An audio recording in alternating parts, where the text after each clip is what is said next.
Rázová vlna má opravdu široké využití, můžete nám uvést pár příkladů? Rázová vlna se využívá například ve fyzioterapii a také v estetické medicíně. Ve fyzioterapii se využívá vlastně k léčbě tenisového loktu, skokanského kolena, zánětu plantární fascie.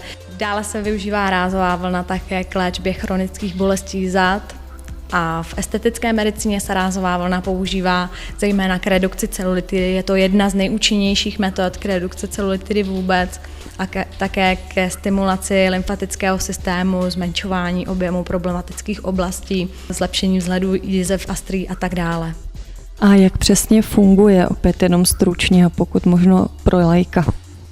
Rázová vlna generuje rázy, které vlastně mají příznivý účinek na organismus, podporují hojivé procesy, záleží vlastně na tom konkrétním problému.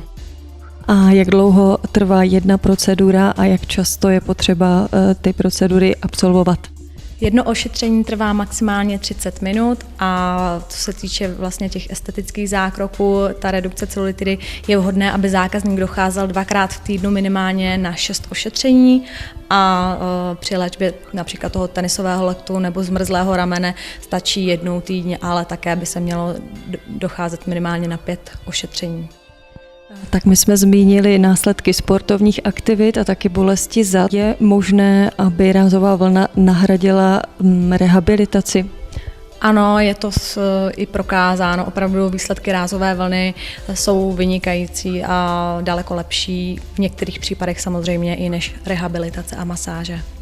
A dokáže, protože jsme se bavili tady i o těch estetických, kosmetických účincích, dokáže člověka zbavit celulitidy úplně?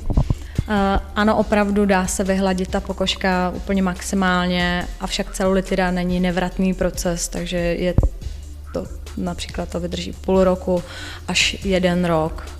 A je potřeba se pořád o sebe starat zřejmě.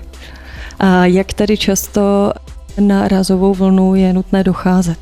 Jak jsem již zmínila, záleží na vlastně typu ošetřovaného problému, ale v zásadě se dá říct, že 1 až 2krát v týdnu minimálně na sérii 5 až 6 ošetření. Rázová vlna taky stimuluje lymfatický systém. Je tady dobrá na hubnutí třeba? Ano, podporuje vlastně lymfatický odvod tuků a toxinů, takže je to vhodná pomůcka i při hubnutí a formování postavy. A funguje to podobně jako lymfodrenáž? Stimuluje lymfatický systém, takže určitá podobnost s lymfodrenáží zde je, akorát vlastně je to intenzivnější působení například na tu celulitidu a tak dále.